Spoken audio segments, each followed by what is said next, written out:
विवेकानंद वह नाम जिसे हिंदुस्तान ही नहीं बल्कि संपूर्ण संसार परिचित है।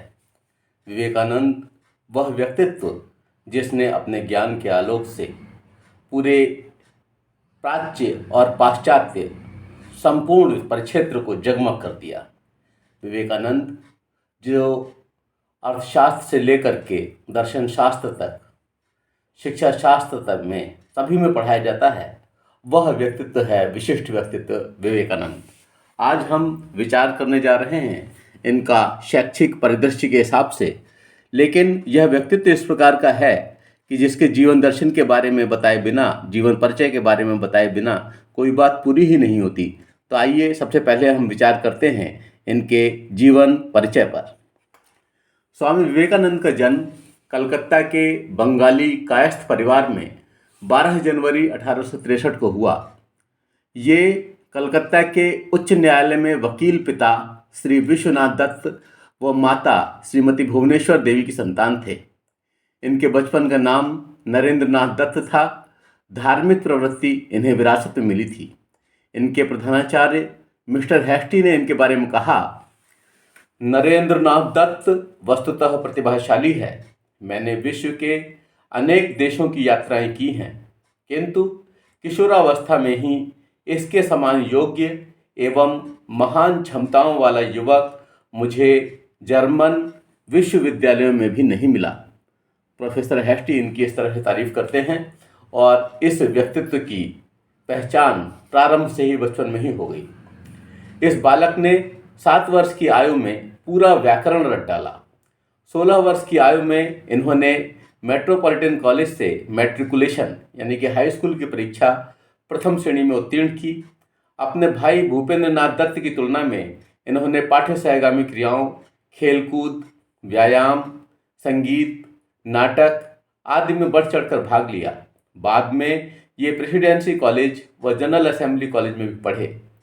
कॉलेज के विषयों के साथ धर्म, दर्शन, साहित्य का भी अध्ययन किया।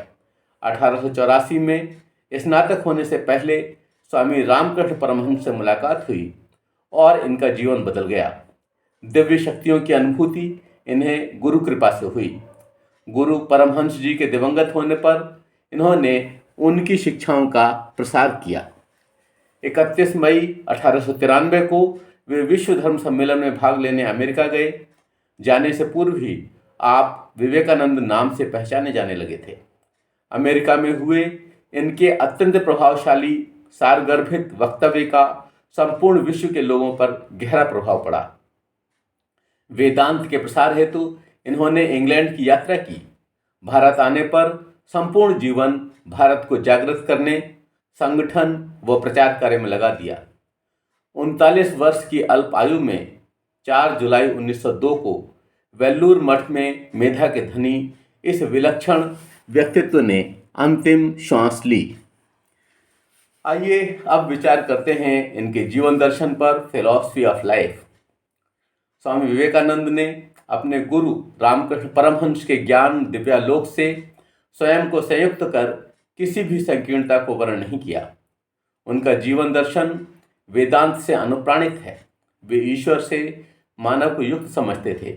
उन्होंने एक व्याख्यान में कहा, जब हम दर्शन का अध्ययन करते हैं तब हमें यह ज्ञात होता है कि संपूर्ण विश्व एक है। आध्यात्मिक, भौतिक, मानसिक तथा प्राण जगत ये भिन्न भिन्न नहीं है। समस्त विश्व यहाँ से वहाँ तक एक है। बात इतनी ही है कि अलग अलग दृष्टिकोण से देखे जाने के कारण वह विभिन्न प्रतीत होता है।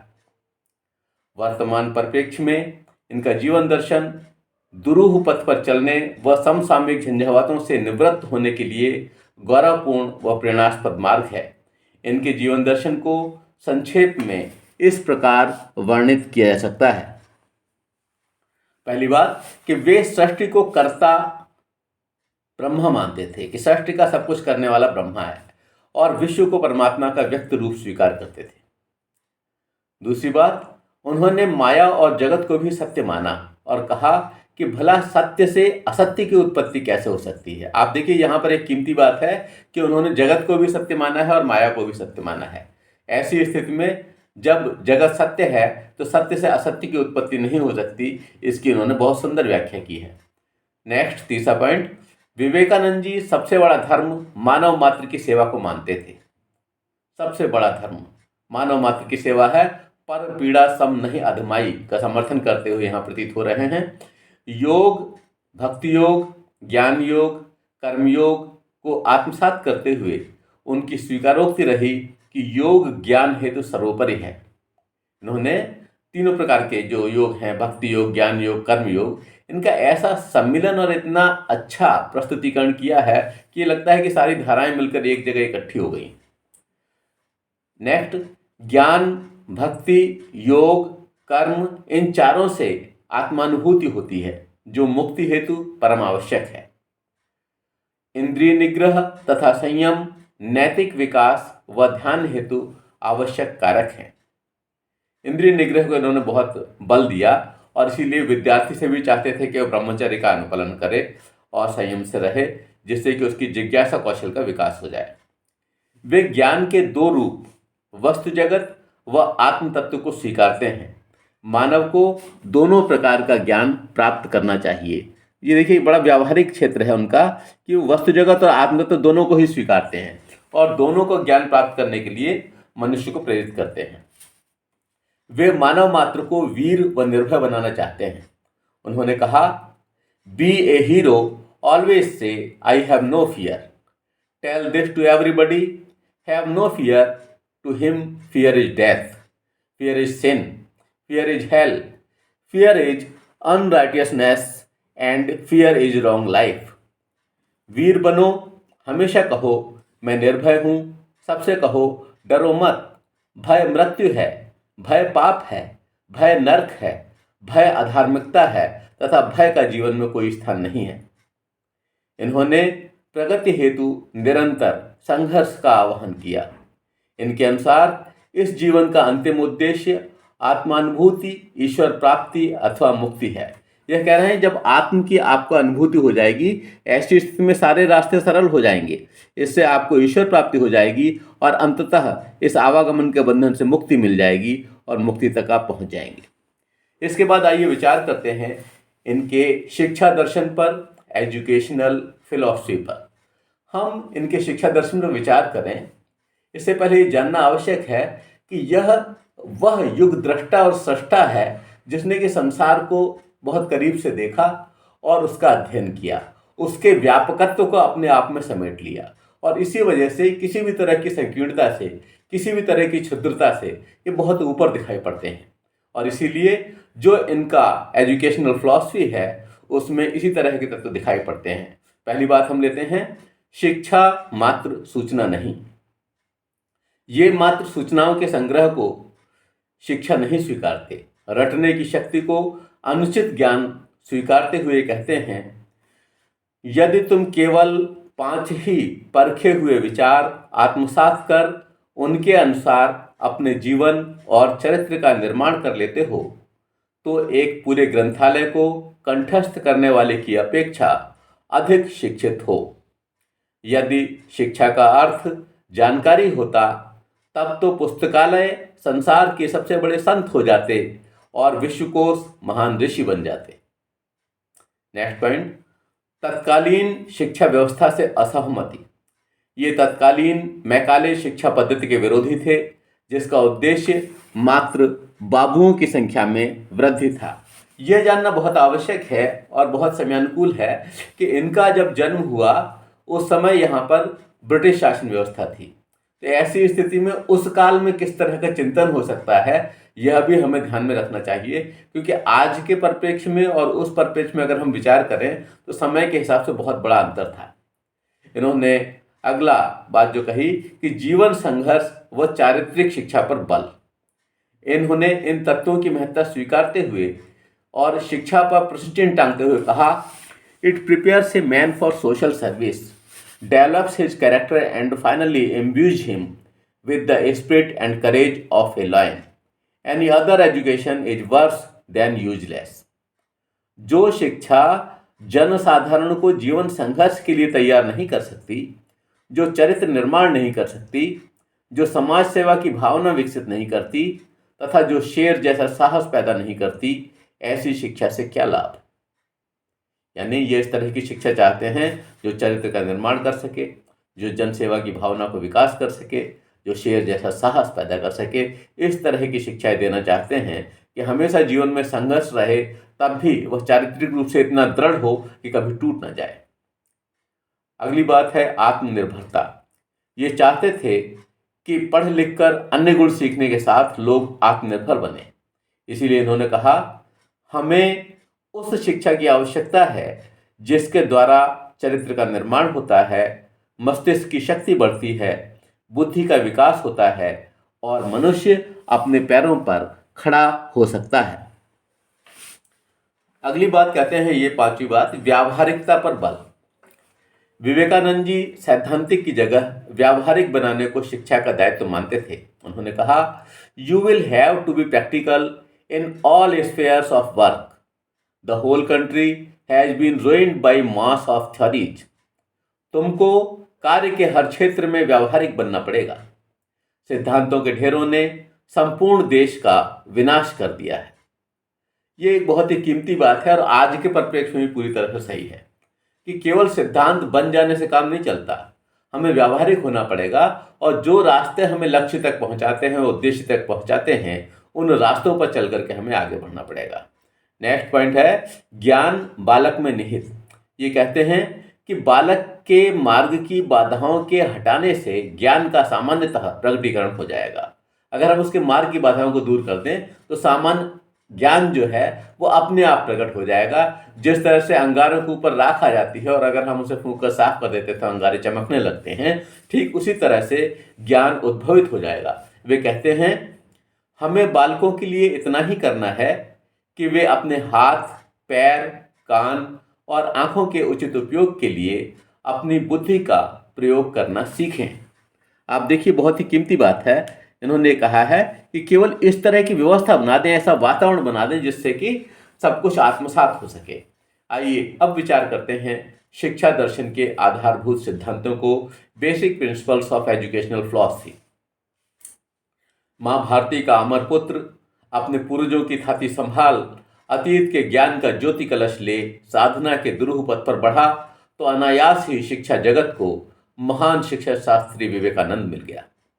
उनके शिक्षा दर्शन के आधारभूत सिद्धांतों को इस प्रकार क्रम दे सकते हैं। आप देखिए कि यह एक विशिष्ट व्यक्तित्व, अद्भुत व्यक्तित्व विवेकानंद जो हमें मिला, यह सामान्य रूप से नहीं मिला। इन्होंने अतीत का और वर्तमान का ऐसा संयोजन प्रस्तुत किया जिससे कि एक उद्देश्य हमें दिखने लगा कि हाँ, इससे जगत में प्रकाश होगा। और इस तरह से जो सिद्धांत बने हैं, जो इनके आधारभूत सिद्धांत हैं, उन्हें हम यहाँ विवेचित करते हैं। प्रथम, शिक्षा को शारीरिक, मानसिक और आत्मिक विकास का महत्वपूर्ण कारक बनना चाहिए। शारीरिक विकास भी करे, मानसिक भी करे और आत्मिक भी करे, क्योंकि अगर हम फिजिकली मजबूत होंगे तो ऐसी स्थिति में कहा जाता है कि स्वस्थ शरीर में ही स्वस्थ मस्तिष्क का निवास संभव है और उससे फिर हमें अपने ऊपर विश्वास हो जाएगा और आत्मिक विकास और उत्थान के रास्ते खुल जाएंगे। दूसरी बात, शिक्षा से मन का बल और चरित्र का सौम्य सुगठन होना चाहिए। यह भी इनका आधारभूत सिद्धांत था कि मन का बल बढ़े। मन का मतलब होता है ब्रेन फंक्शनिंग, मस्तिष्क का कार्य, और यह बल जब बढ़ेगा तब हम चारित्रिक रूप से दृढ़ हो सकेंगे और इससे हमारे व्यक्तित्व का सौम्य सुगठन हो जाएगा। नेक्स्ट, शिक्षा द्वारा बौद्धिक विकास और आत्मनिर्भर बनाने में योग दिया जाना चाहिए। ये बहुत अधिक जोर देते हैं कि आदमी आत्मनिर्भर बन जाए तो ऐसी स्थिति में सारी दीनताएं खत्म हो जाएंगी, सारी विकलताएं खत्म हो जाएंगी और उसका बौद्धिक विकास को नया आयाम मिल सकेगा। नेक्स्ट, व्यवहार, आचरण व संस्कारों से धार्मिक शिक्षा दी जाए, पुस्तकों से नहीं। वो कह रहे हैं केवल बता मत दो कि ये सिद्धांत है, दिखा मत दो कि पुस्तक में ये लिखा हुआ है, बल्कि उसे करके दिखाओ, अपने आचरण में उतार करके दिखाओ। जो भी इस तरह का ज्ञान देने वाला है वह अपने व्यवहार से सिद्ध कर दे कि हाँ, यह आचरण किया जा रहा है और इससे यह वांछित परिणाम मिल रहे हैं। पुस्तक जो है उस कार्य को नहीं कर सकती। नेक्स्ट, बिना भेदभाव के समान शिक्षा बालक व बालिकाओं को दी जाए। आज जब कोई माता पिता अपने बालक और बालिका में भेद करता है, तब यह बात अनायास ही निकल करके आती है कि स्वामी विवेकानंद जी ने उस काल में कहा कि समान शिक्षा देनी चाहिए बालक और बालिका को, इससे बराबर उत्थान होगा। तभी वह बात सिद्ध हो पाएगी कि रमन यानी कि यत्र नार्यस्तु पूज्यन्ते रमन्ते तत्र देवता। इसलिए बहुत आवश्यक है कि दोनों को समान शिक्षा और अच्छी शिक्षा दी जाए। नेक्स्ट, लौकिक व आध्यात्मिक विषयों के सम्मिलन से पाठ्यक्रम सृजित किया जाए। न तो उसका बोलबाला रहे और न ही लौकिकता का रहे, न भौतिकता का रहे, न आध्यात्मिकता का रहे, बल्कि ऐसा सामंजस्य बिठाया जाए कि दोनों का सम्मिलन हो जाए। नेक्स्ट, मन वचन कर्म की शुद्धि से आत्मनियंत्रण शिक्षा द्वारा सिखाया जाना चाहिए। आप देखिए, शुद्धि किस किस की चाह रहे हैं? मन की, वचन की, कर्म की। जिस तरह के वचन हम कहें उस तरह के वचन का हम निर्वहन करें तो उससे हमारा कर्म बनेगा और कर्म को सदकर्म की श्रेणी में रखा जा सकेगा। नेक्स्ट, शिक्षक व शिक्षार्थी में गरिमा युक्त श्रद्धा आधारित संबंध होने चाहिए। यानी शिक्षक और शिक्षार्थी दोनों ही इस गरिमा का अनुपालन करें, जिससे कि अगर कोई और भी देखता है तब भी वह श्रद्धा के इस वातावरण को समझ सके कि हाँ, दोनों के बीच कितने गरिमामयी और श्रद्धायुक्त संबंध है। नेक्स्ट, नारी शिक्षा धर्म केंद्रित हो। धर्म का मतलब ही धारण करने से होता है। ऐसी स्थिति में हमें अच्छी चीज़ों को वहाँ से इधर सिखाया जाना चाहिए।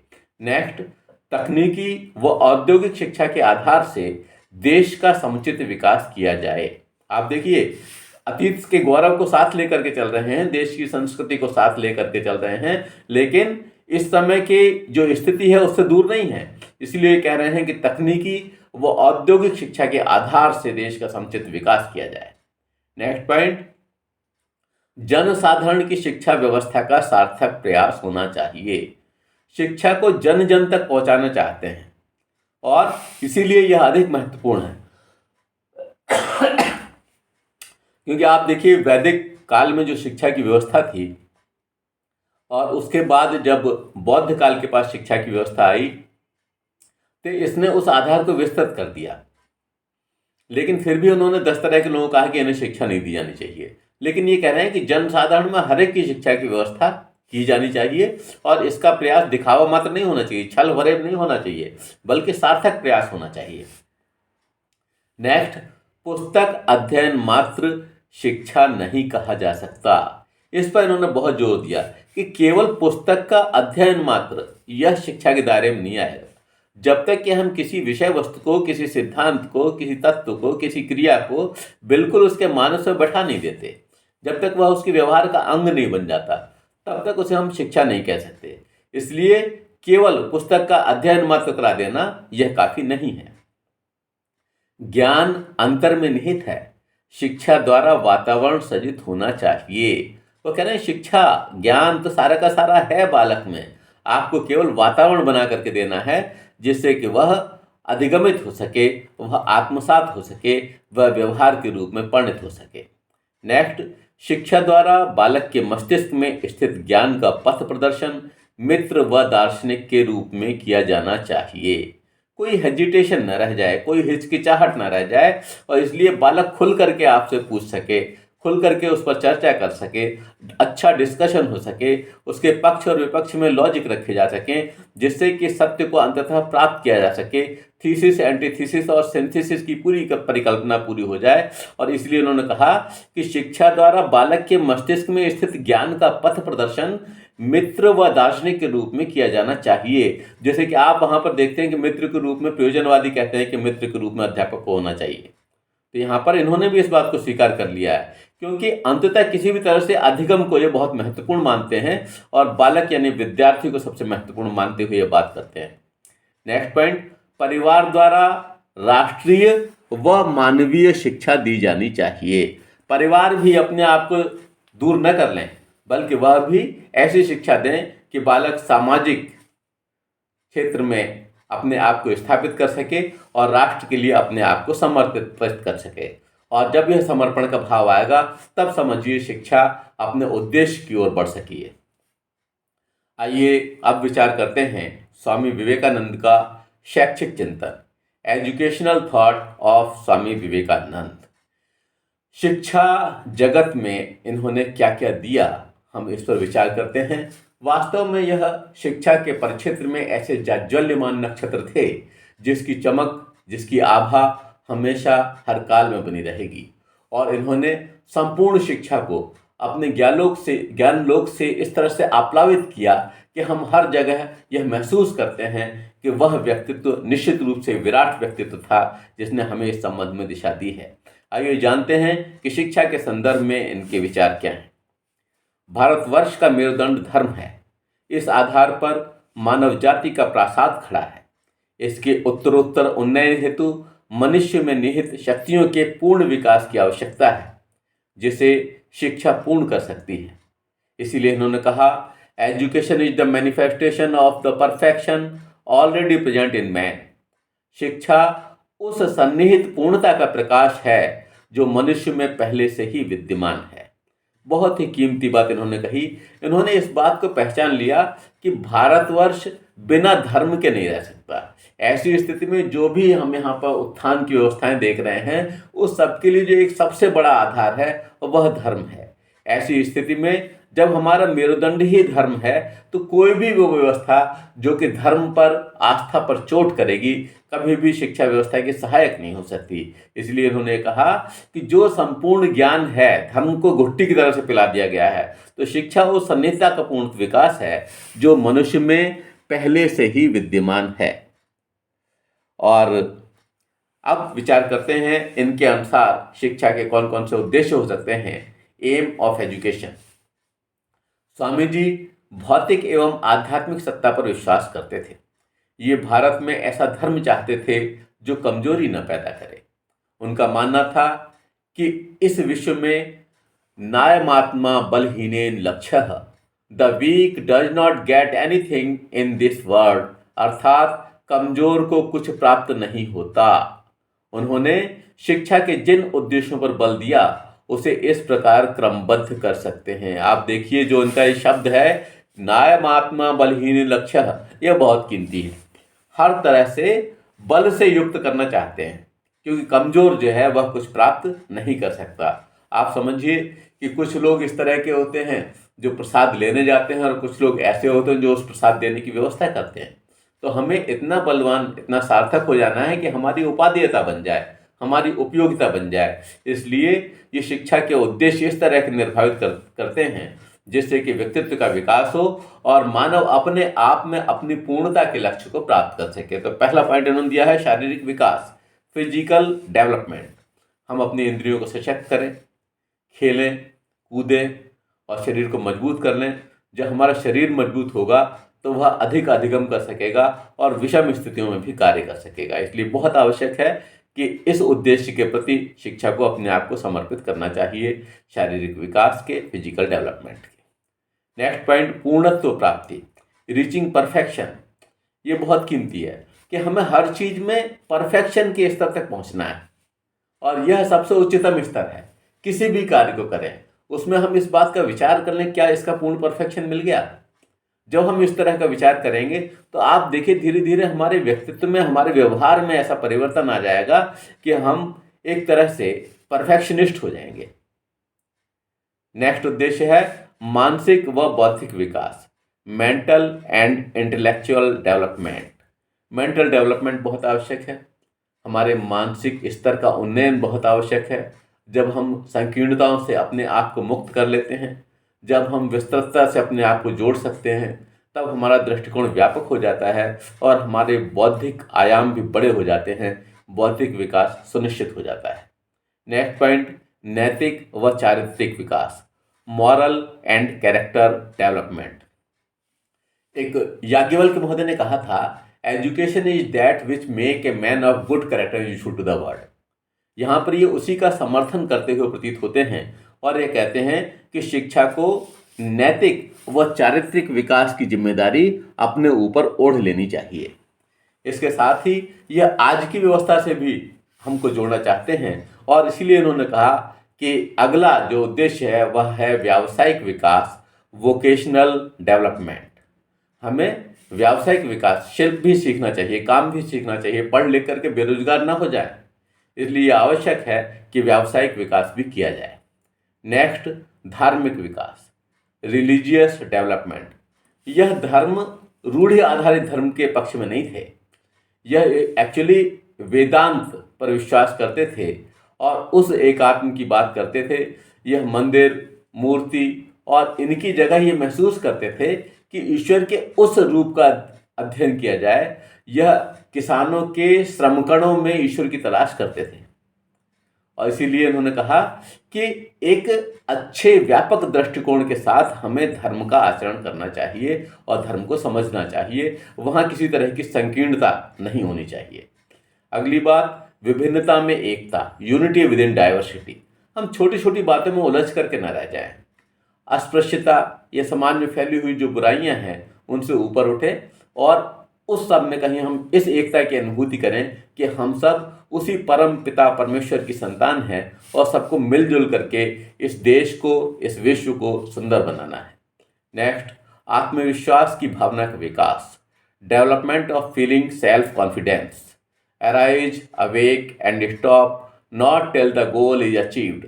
यह इनका शब्द बहुत ही फेमस हुए कि उठो, जागो और उस समय तक बढ़ते रहो जब तक कि चरम उद्देश्य की प्राप्ति न हो जाए। और ये बहुत आवश्यक है। ये दो लाइनें किसी भी जीवन के लिए टर्निंग पॉइंट हो सकती हैं और अगर इसे आत्मसात किया जाए तो जीवन के बहुत सारे लक्ष्य प्राप्त किए जा सकते हैं। आप देखिए कि एमजेपी रुहेलखंड विश्वविद्यालय ने तो चरैवेति को अपना मूल मंत्र ही बना लिया है, मोटो ही बना लिया है।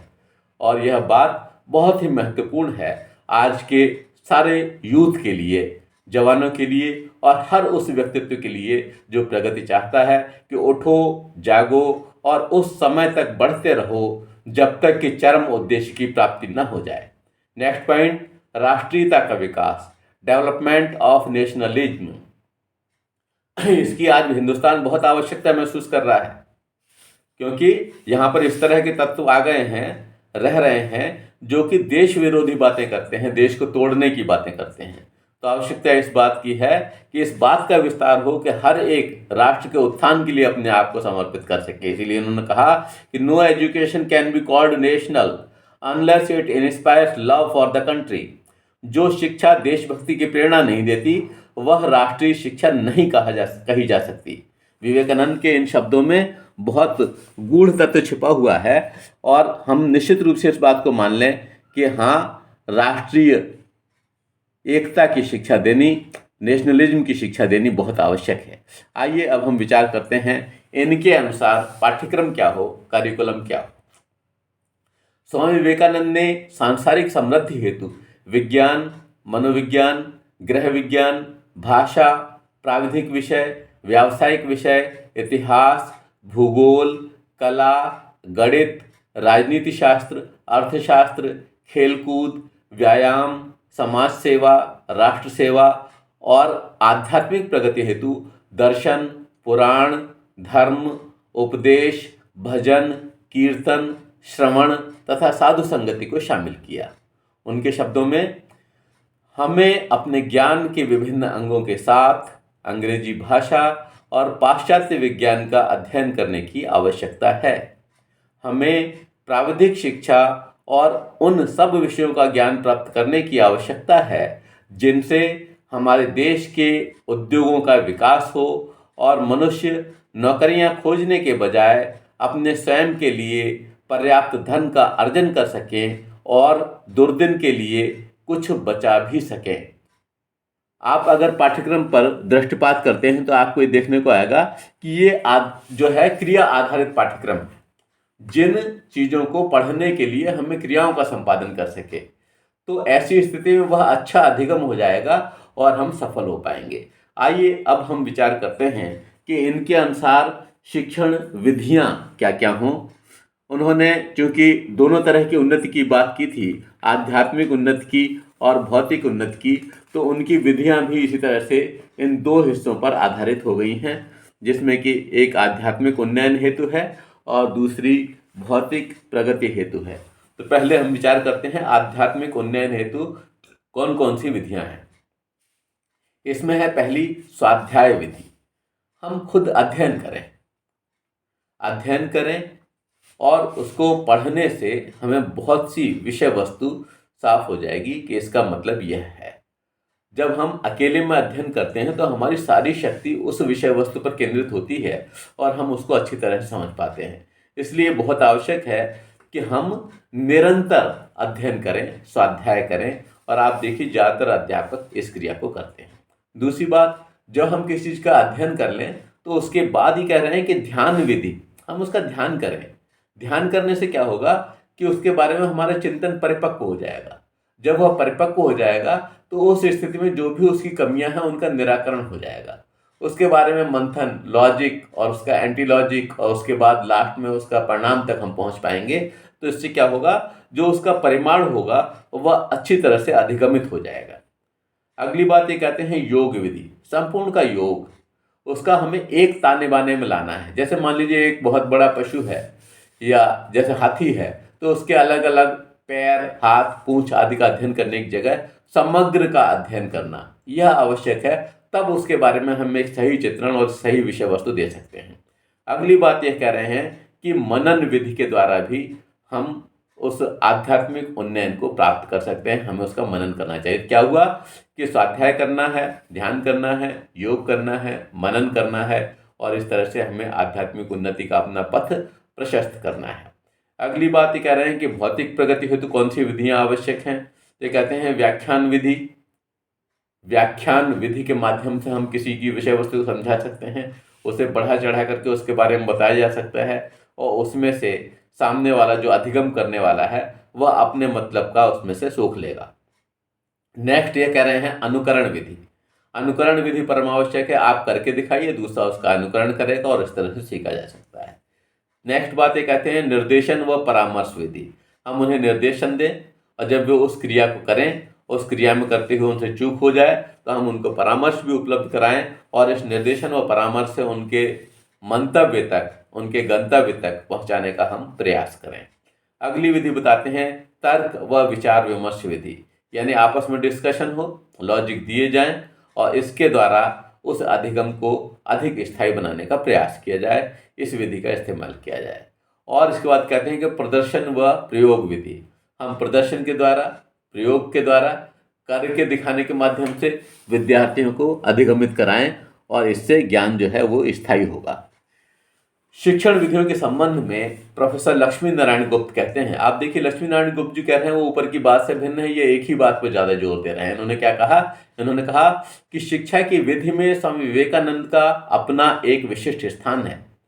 उनकी शिक्षा विधि एकमात्र आध्यात्मिक कही जा सकती है जिसका आधार धर्म है।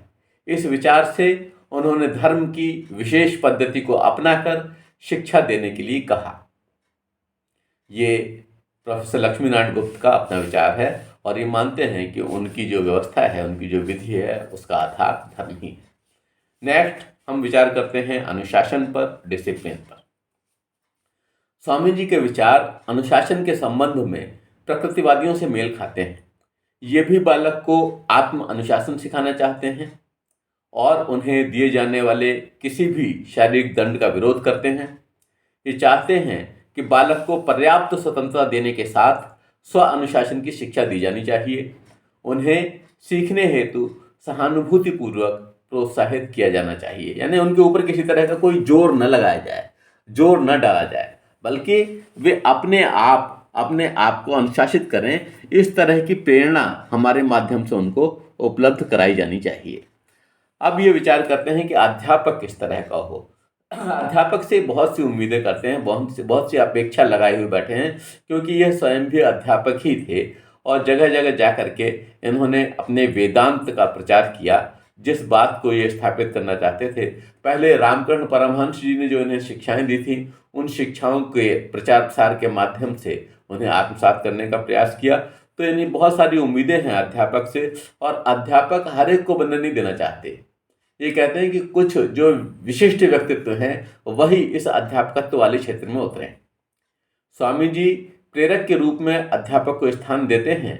उन्होंने कहा, वास्तव में किसी को किसी के द्वारा कभी शिक्षा नहीं दी गई है। हम में से प्रत्येक को अपने आप को शिक्षा देनी पड़ती है। बाह्य शिक्षक केवल ऐसे सुझाव देता है जिससे आत्मा कार्य करने और समझने के लिए चैतन्य हो जाती है। आप देखिए, इन्होंने कहा कि किसी को किसी के द्वारा शिक्षा नहीं दी गई है। ऐसी स्थिति में हम केवल वातावरण बनाने का ही कार्य करते हैं। वे अध्यापक से अपेक्षा करते हैं कि क्या क्या अपेक्षा करते हैं। देखिए, पहली बात कि अध्यापक परिश्रमी, संयमी, आत्मज्ञानी तथा आदर्श चारित्रिक गुणों से युक्त होना चाहिए, जिससे बालक अनुकरण द्वारा आदर्श व्यक्ति बन सकें। यानी कि खरबूजे को देखकर खरबूजा रंग बदलता है वाली स्थिति है कि अगर अध्यापक स्वयं परिश्रमी होगा, संयमी होगा, आत्मज्ञानी होगा और आदर्श चारित्रिक गुणों वाला होगा, तो ऐसी स्थिति में बालक उसके संपर्क में आकर के इसी तरह के गुणों को आत्मसात कर लेगा। दूसरी बात, ये बालक को आध्यात्मिक व लौकिक जीवन हेतु तैयार करना चाहते हैं। इसीलिए अध्यापक को दोनों ज्ञान से युक्त होना चाहिए। बोलेगा अगर बालक ही दोनों ज्ञान से युक्त होना चाहता है तो सबसे पहले तो अध्यापक को युक्त होना चाहिए। वह जब आध्यात्मिक और लौकिक ज्ञान भरपूर जाने हुए होगा तभी वह विद्यार्थी को उससे युक्त कर पाएगा। नेक्स्ट, ज्ञान प्राप्ति को अवरुद्ध करने वाली हर बाधा को दूर कर पाने में समर्थ ही अध्यापक बनना चाहिए। यह निश्चित है कि ज्ञान की प्राप्ति का मार्ग बहुत दुरूह होता है और उसमें बहुत सारे कंटक बिथे होते हैं। तो इस कंटकाकीर्ण पथ को सुमन पथ में बदलने वाला ही अध्यापक बन सकता है, ऐसा मानते थे स्वामी विवेकानंद। अध्यापक को संसार के प्रति सम्यक दृष्टिकोण स्थापित करने में समर्थ होना चाहिए। ये कहते हैं स्वामी विवेकानंद कि वह सम्यक दृष्टिकोण संसार के प्रति स्थापित कर दे, जिससे कि विद्यार्थी एक अच्छा नागरिक बन सके। अधिगम कराने में व्यक्तिगत भिन्नता का ध्यान रखा जाना चाहिए। अलग अलग बच्चे की क्षमता अलग अलग होती है। आप देखिए कि अगर बरसात हो रही है और आप रसोई के सारे पात्र बाहर डाल देंगे तो चम्मच अपनी पात्रता के हिसाब से ग्रहण करेगी, भगोना अपनी पात्रता के हिसाब से जल ग्रहण करेगा। इसी तरह से अलग अलग बालक की अलग अलग क्षमता होती है और उसको ध्यान में रख करके हमें अधिगम कराया जाना चाहिए। नेक्स्ट, अधिगम प्रभावशीलता में वृद्धि हेतु बालक से घनिष्ठ व्यक्तिगत स्नेहयुक्त संबंध बनाना चाहिए। जब बालक खुल जाता है आपसे, जब बालक आपके साथ यह महसूस करता है कि हाँ, ये हमारी मजाक नहीं बना रहे हैं बल्कि हमारे लिए रास्ता बना रहे हैं, तो ऐसी स्थिति में वह अच्छी तरह से अपनी समस्या को रख पाता है और फिर समस्या को समझना आसान होता है, उसका निराकरण करना आसान होता है। इसीलिए उन्होंने कहा कि अधिगम की प्रभावशीलता में वृद्धि हेतु बालक से घनिष्ठ व्यक्तिगत स्नेहयुक्त संबंध बनाना चाहिए। नेक्स्ट बात, अध्यापक बालक को इस प्रकार के अवसर प्रदान करे जिससे अधिगम हेतु अधिक से अधिक इंद्रिय का प्रयोग करना पड़े। आप देखिए, जितनी अधिक इंद्रियां इन्वॉल्व होती हैं अधिगम उतना अधिक प्रभावी होता है। अगर हम केवल सुन रहे हैं तो केवल कान काम कर रहे हैं। जब हम सुन रहे हैं, देख रहे हैं, तब दो इंद्रियां काम कर रही हैं। जब हम सुन रहे हैं, देख रहे हैं, उसको बना रहे हैं, कार्य कर रहे हैं, मस्तिष्क पर जोर डाल रहे हैं, तो ऐसी स्थिति में जितनी अधिक इंद्रियां इन्वॉल्व होंगी अधिगम उतना अधिक प्रबल हो जाएगा। इसलिए कह रहे हैं कि अध्यापक बालक को ऐसे अवसर प्रदान करे जिससे अधिगम है तो अधिक से अधिक इंद्रियों का प्रयोग करना पड़े। नेक्स्ट बात, बालक को ज्ञान युक्त करने की क्रिया में अध्यापक अपने आप को साधन समझे और दायित्व निर्वहन करे। ये ध्यान रखना है अध्यापक को कि अपने आप को सब कुछ न समझने लगे। वह केवल साधन मात्र है और आगे आने वाली पीढ़ी के भविष्य को सुंदर बनाने के लिए कार्य कर रहा है। ये उसका दायित्व है या कोई विशेष कार्य वो नहीं कर रहा है। तो ऐसी स्थिति में बालक को ज्ञान युक्त करने की क्रिया में अध्यापक अपने आप को अगर साधन समझेगा तो निश्चित रूप से ज़्यादा अच्छी तरह से उद्देश्य प्राप्त होंगे शिक्षा के। आइए अब विचार करते हैं कि शिक्षार्थी कैसा हो, इनके हिसाब से स्टूडेंट कैसा हो। शिक्षक और शिक्षार्थी का संबंध केवल लौकिक नहीं होना चाहिए बल्कि उन्हें एक दूसरे के दिव्य स्वरूप को देखना चाहिए। सीखने की प्रबल इच्छा व जिज्ञासा हेतु ब्रह्मचर्य एक विशिष्ट कारक है।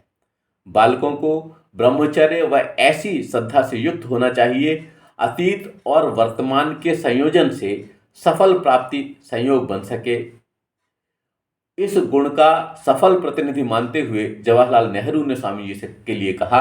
आप देखिए, ये मानते हैं कि ये इस तरह के सेतु थे जो कि प्राचीन अतीत के गौरवशाली अतीत से आज की इस आधुनिक भारत की व्यवस्था को जोड़ पाए। इससे प्रभावित हुए पंडित नेहरू भी। उन्होंने कहा कि rooted in the past and full of pride in India's prestige, Vivekanand was yet modern in his approach to life's problems and was a kind of bridge between the past of India and her present. मानव के अतीत में अडिग आस्था रखते हुए और भारत की विरासत पर गर्व करते हुए भी विवेकानंद का जीवन की समस्याओं के प्रति आधुनिक दृष्टिकोण था और वे भारत के अतीत तथा वर्तमान के बीच एक प्रकार के संयोजक थे। इसीलिए वे बालक को आधुनिक दृष्टिकोण वाला संस्कृति का वाहक बनाना चाहते थे। विवेकानंद जी जिस तरह के थे उसी तरह के विद्यार्थी को बनाना चाहते थे। आइए अब स्कूल की बात करते हैं, शिक्षालय की। स्वामी जी विद्यालय हेतु सर्वथा उपयुक्त स्थल गुरु का गृह मानते थे। वे इस तथ्य को स्वीकार करते थे कि वर्तमान परिस्थिति में प्रकृति की गोद या कोलाहल से दूर का वातावरण मिलना दूभर है। इसलिए विद्यालय में अध्ययन, अध्यापन, व्यायाम, खेलकूद, भजन, कीर्तन, ध्यान आदि की सुविधा होनी चाहिए। विद्यालय इस लायक हों कि वहाँ पर ये सारी की सारी शिक्षाएं उपलब्ध हों, ये सारी व्यवस्थाएं उपलब्ध हों जिससे कि बालक इसका लाभ ले सकें। आइए अब हम बात करते हैं जन शिक्षा पर, मास एजुकेशन पर। इनका क्या दृष्टिकोण था? वे जनसाधारण की शिक्षा परमावश्यक मानते थे। उनके भाव उनके इस विचार में दृष्टिगत होते हैं। बहुत महत्वपूर्ण विचार हैं और ध्यान से सुनने लायक हैं। ये कहते हैं कि मेरे विचार से जनसाधारण की अवहेलना करना महान राष्ट्रीय पाप और हमारे पतन का कारण है। जब तक भारत की सामान्य जनता को एक बार फिर अच्छी शिक्षा, अच्छा भोजन और अच्छी सुरक्षा नहीं प्रदान की जाएगी, तब तक अधिक से अधिक राजनीति भी व्यर्थ होगी। वे हमारी शिक्षा के लिए धन देते हैं, वे हमारे मंदिरों का निर्माण करते हैं, पर इनके बदले में उन्हें मिलता क्या है? मात्र ठोकरें। वे हमारे दासों के समान हैं। यदि हम भारत का पुनरुत्थान करना चाहते हैं तो हमें उनको शिक्षित करना होगा। आप देखिए, इससे यह बात साफ है कि वह अंतिम व्यक्ति तक शिक्षा पहुंचाना चाहते थे कि हर आदमी तक शिक्षा पहुंच जाए जिससे कि प्रगति संभव हो। आइए अब विचार करते हैं कि इन्होंने महिला शिक्षा के संबंध में, वीमेन्स एजुकेशन के बारे में क्या कहा। वे समाज में स्त्रियों की दीन दशा और हीन दशा देख करके बहुत खिन्न थे। वे उन्हें परम आदर का पात्र बनाना चाहते थे और मानते थे कि नारी की प्रगति उचित शिक्षा के बिना संभव नहीं और देश की प्रगति नारी उत्थान के बिना संभव नहीं। इसीलिए उन्होंने कहा कि पहले अपनी स्त्रियों को शिक्षित करो, तब वे आपको बताएंगी कि उनके लिए कौन से सुधार आवश्यक है।